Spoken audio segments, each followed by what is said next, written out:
Hello everybody, Namaste, Jai Hind, and welcome back to another video. And I'm really disappointed. I'm really disappointed, really disheartened, uh, because this video is going to cover some really significant and disappointing topics of the nation I am saying because हमारे देश में कुछ ऐसे दो बेहद ही ज़्यादा बहुत ही ज़्यादा कंसर्निंग मुद्दे चल रहे हैं जिन पर एक्चुअली बहुत सेंसिबल लोगों ने बात कर ली है और जो बिल्कुल भी इनसेंसिटिव एंड सेंसलेस लोग हैं वो लोग इस पर बात नहीं कर रहे हैं सो being a sensible and responsible citizen of this nation, I would like to raise my voice for sure. So let us start with the very first topic or controversial kind of uh, concerning topic of the nation. Let us start from the very first topic, that is NEET 2026 paper leak. Before starting anything, I would like to mention that due to NEET 2026 paper leak and exam cancellation, इसके बाद छात्रों पर भारी मानसिक दबाव पड़ा है. And I am also a student, definitely not a NEET student, but I am a student, and I can feel that this pressure of paper cancellation, this utter disappointment of paper cancellation, because I have experienced that. जब मैंने UGC net का exam दिया था, I can't remember the year, शायद इन 2024, जब मैंने UGC net का exam दिया था और वो कैंसिल हो चुका था.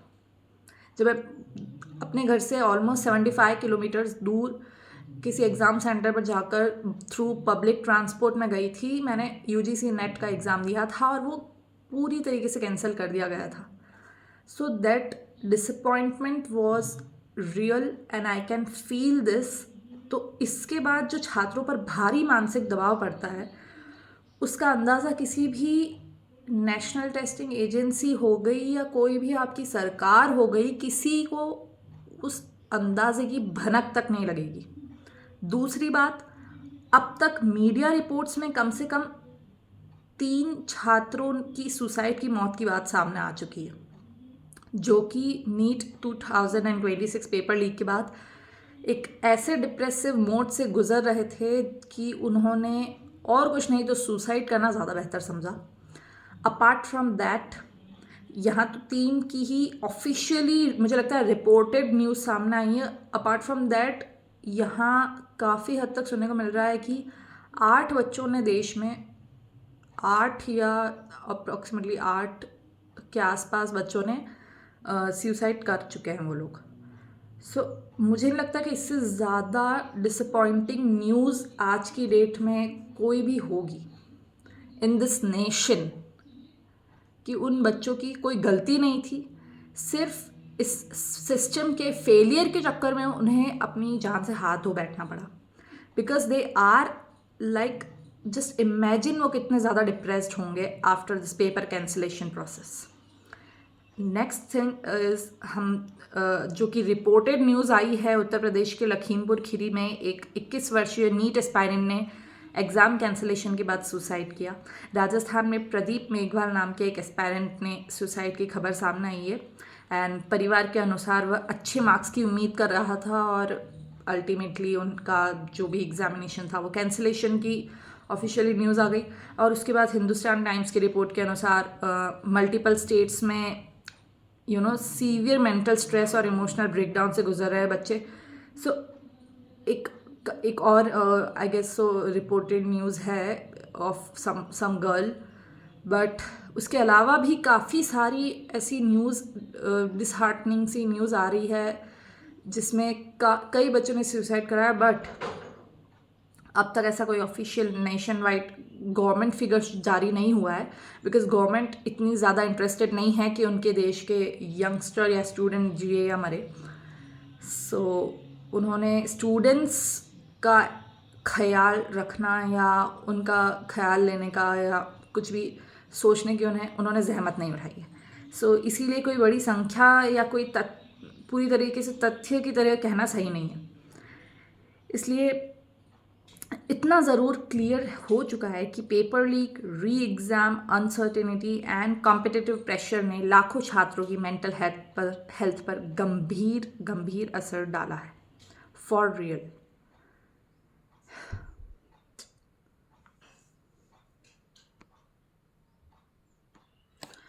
ऑल्सो पेपर लीक और एग्ज़ाम कैंसिलेशन के बाद कई सारे सीरियस एंड ग्रेव कॉन्सिक्वेंसेस झेलने पड़ते हैं, जो कि एक स्टूडेंट ही समझ सकता है और एक स्टूडेंट ही झेलता है। Nobody can ever understand that. So महीनों की मेहनत और प्रेपरेशन करने के बाद भी जब आप एक अच्छे रिजल्ट की होप में बैठे होते हो, बट मिलता क्या आपको? अनसर्टेनिटी, री एग्ज़ाम का डर, again that pressure, that mental stress, and कई स्टूडेंट्स डिप्रेशन, एंग्जाइटी और इमोशनल ब्रेकडाउन से गुजर जाते हैं उस दौरान। एंड रिपोर्ट्स के अनुसार हमने सुना ही है कि कम से कम 3 स्टूडेंट्स ने सुसाइड किया है, जबकि कई स्टूडेंट्स सीवियर डिस्ट्रेस में भी पाए गए हैं। सो लाखों एस्पायरेंट्स का एकेडमिक स्केड्यूल और फ्यूचर प्लानिंग प्रभावित होती है इस चीज़ से। लेकिन ये इस देश का जो एक फेल्ड सिस्टम है वो कभी नहीं समझेगा इसको। फैमिलीज़ पर भी इमोशनल और फाइनेंशियल बर्डन बढ़ जाता है उसके बाद। लेकिन आप ये देख रहे होंगे कि आपके देश के जो प्रधानमंत्री, उन्होंने अब तक एक चूं तक नहीं बोला है आप इस नीट पेपर लीक के मामले में। जिम्मेदारी लेना तो बहुत दूर की बात है, और अपने देश के जो शिक्षा मंत्री है धर्मेंद्र प्रधान, उनको भी बर्खास्त करना तो बहुत दूर की बात है। खैर मैंने जैसा कि कहा ही है कि जो सेंसिबल लोग हैं वो इस मुद्दे को उठा चुके हैं, इस पर बात कर रहे हैं कंटिन्यूसली और अपनी वॉइस रेस कर रहे हैं, जो कि leader of opposition Rahul Gandhi ji ने इस मुद्दे पर काफ़ी तीखी प्रतिक्रिया दी है। उन्होंने कहा है कि यह सिर्फ पेपर लीक ही नहीं बल्कि युवाओं के भविष्य के साथ एक धोखा है। एक छात्र के जो सुसाइड मामले पर भी उन्होंने कहा है कि यह आत्महत्या नहीं है, यह सिस्टम द्वारा की गई एक हत्या है। और उन्होंने ये आरोप भी लगाया है कि 22 लाख नीट स्टूडेंट्स चीटेड हुए हैं। बार बार पेपर लीक्स होने के बावजूद कोई अकाउंटेबिलिटी नहीं ली जाती है आपकी गवर्नमेंट के द्वारा, ना ही इस फेल्ड सिस्टम के द्वारा। जिम्मेदार अधिकारियों और सिस्टम पर कार्रवाई कमज़ोर रहती है, कोई बर्खास्त नहीं होता है, सब वैसा का वैसा बढ़िया चल रहा होता है। यहाँ तक कि राजस्थान के जो एजुकेशन मिनिस्टर है, उन्होंने तो ये तक कह दिया है कि कोई बड़ी बात नहीं है, इसमें कोई बड़ी बात नहीं है, पेपर ही तो लीक हुआ है। अगेन राहुल गांधी जी ने एजुकेशन मिनिस्टर के इस्तीफे की तक मांग कर दी है और एग्जाम सिस्टम रिफॉर्म्स की बात उठाई है, and that is a big big statement. Education minister के इस्तीफे की मांग करना, उनके बर्खास्तगी की मांग करना और एजुकेशन सिस्टम में रिफॉर्म्स मांगना, यही तो आज की डेट में हर एक युवा चाह रहा है। हर एक युवा चाह रहा है यही आज की डेट में। सो मुझे लगता है कि एटलीस्ट इतनी कर्टसी तो होनी चाहिए, इतना एक सेंस ऑफ रिस्पॉन्सिबिलिटी अपने देश के सरकार को, इस देश के सरकार को, जो भी मिनिस्टर्स हैं उन लोगों को, उन्हें इतनी तो रिस्पॉन्सिबिलिटी समझनी चाहिए कि ये एक नेशन वाइड एक बहुत ही ग्रेव और सीरियस मुद्दा हो चुका है, जिस पर स्टेटमेंट दे किस तरीके से ये लोग कि कोई बात नहीं, हो गया तो हो गया, होता रहता है, फिर से री एग्ज़ाम दे देंगे, रजिस्ट्रेशन फीस नहीं लगेगी फिर से। ये भी कोई बात होती है? बच्चे कितना कितना दूर दूर तक पब्लिक ट्रांसपोर्ट यूज़ कर करके पेपर देने जाते हैं इस भयंकर ताबड़तोड़ गर्मी में। पूरे देश भर में कहाँ कहाँ तक नहीं गए हैं बच्चे पेपर देने, कितना कितना दूर। और उससे पहले बच्चे अपनी कोचिंग वगैरह क्या क्या नहीं करा उन्होंने, और कितने ही बच्चों ने तो अब अपने नोट्स भी दे दिए थे किसी को कि बिल्कुल रिलैक्स मोड में आ गए थे कि अब तो हम पूरी तरीके से फ्री हो चुके हैं इतनी मेहनत करने के बाद। उन क्या मेंटल प्रेशर उनके ऊपर आता होगा, किस तरीके का मेंटल अनपीस उनको मिलता होगा जब वो सोचते होंगे कि हमें यही एग्ज़ाम फिर से देना होगा। जिन बच्चों का अच्छा एग्ज़ाम गया होगा उन लोगों को किस तरीके के एक डिप्रेसिव मोड से गुजरना पड़ता है। खैर, ये तो रहा एक पहला मुद्दा देश का, जो कि काफ़ी गंभीर मुद्दा चल रहा था, उसके अलावा हम बढ़ते हैं इस देश के दूसरे उस very serious kind of topic पे जो कि अभी चल रहा है और मुझे लगता है कि इस पर बात करना बहुत ज़रूरी है। सो वो दूसरा मुद्दा है, chief justice of India CJI honourable Suryakant sir ने देश के युवाओं को कॉकरोच और पैरासाइट वाले रिमार्क जो कि पास ऑन करे हैं, जिस पर काफ़ी कंट्रोवर्सी चल रही है आज की डेट में, और कई रिपोर्ट्स का ये सामने आया है कि उन्होंने कुछ बेरोज़गार युवाओं, RTI एक्टिविस्ट और सोशल मीडिया एक्टिविस्ट के संदर्भ में इस तरीके के कठोर शब्दों का इस्तेमाल किया है। इससे कई लोग गुस्सा हैं, दुखी हैं। मतलब being an unemployed person, being an unemployed youngster of this country, I am disappointed as well. Because मैं भी इसी तरीके का काम करती हूँ, मैं भी एक्टिविस्ट की तरीके का काम करती हूँ और मैं भी अनएम्प्लॉयड हूँ। तो क्या मैं कॉकरोच हूँ? क्या मैं पैरासाइट हूँ? या मैं इस देश के ऊपर एक बर्डन हूँ? बिकॉज सबसे गहरी बात जो प्रशांत किशोर सर ने कह दी है ऑलरेडी, कि अगर आप आज की डेट में कॉकरोचेस नहीं एक्सपेक्ट कर रहे हैं तो इस क्या क्या एक्सपेक्ट कर रहे हैं आप? इस देश का सिस्टम जो कि गटर जैसा हो चुका है, उस गटर में से कॉकरोच ही पनपेंगे। अगर आप मोर एक्सपेक्ट कर रहे हैं, मोर बनाना चाहते हैं, तो कम से कम बाघ तो खिलाइए। बाघ खिलाएंगे तो मोर भी बनेंगे, पर ऐसा सिस्टम रखेंगे तो कॉकरोच ही पनपेंगे। And I am a proud cockroach, I don't mind that. But ठीक है, भारतीय युवाओं के पास डिग्रीज है, सब है, प्रोफेशनल्स भी होंगे, वो स्किल्ड भी है, बट जॉब्स नहीं है हमारे पास। Yes, we are unemployed, even being attend such higher level of education, yes, we are still unemployed. और हाँ, ये जो जनरेशन है, ये इतनी ज़्यादा एक्टिव जनरेशन है कि उन्हें अच्छा लगता है मुद्दों पर बात उठाना, गंभीर मुद्दों को उठाना, उन पर बात करना। जी, हमें अच्छा लगता है, हम एक्टिविज्म का काम करेंगे, अभी भी कर रहे हैं, इन फ्यूचर भी करेंगे। सो इसका मतलब ये नहीं है कि हम पर ये हमें एज एन बर्डन समझा जाए अपने देश पर, क्योंकि ये बहुत ज़्यादा डिप्रेसिव हो जाता है।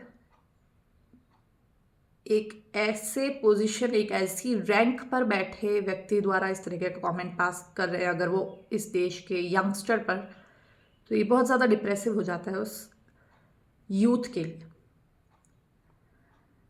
फिर भी लोगों का ये मानना है कि इतनी बड़ी कॉन्स्टिट्यूशनल पोस्ट पर बैठे व्यक्ति को शब्दों का चयन थोड़ा सा संवेदनशील तरीके से रखना चाहिए था, क्योंकि बेरोजगारी और यूथ फ्रस्ट्रेशन पहले से ही बहुत बड़ा मुद्दा है। बेशक ये बहुत बड़ा मुद्दा है,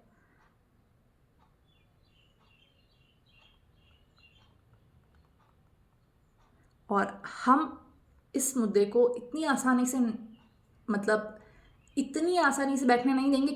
क्योंकि उन्होंने अपनी स्टेटमेंट फिर चेंज भी कर दी, माफ़ी भी मांग ली और ऐसा भी कहा है कि he is proud of Indian youth is inspiring.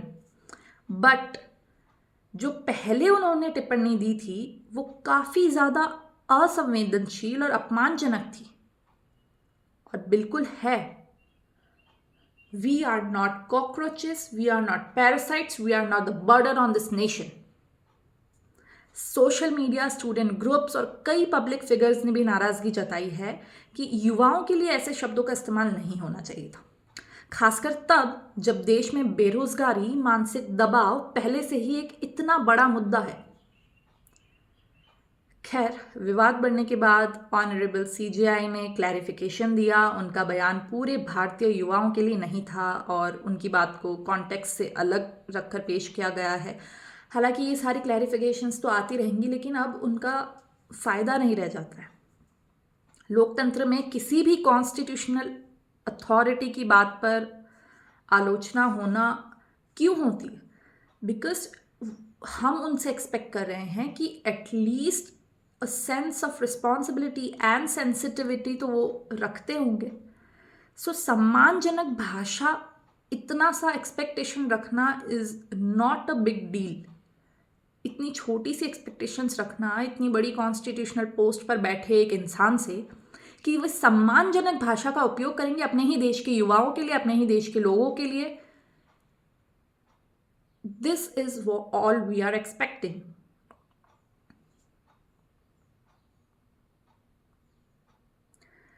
And I'm utterly disappointed just because of these two instances that are happening in our nation. And मुझे लगता है कि ये बहुत ज़्यादा बड़े सीरियस मुद्दे हैं जिन पर अपना पॉइंट ऑफ व्यू रखना, being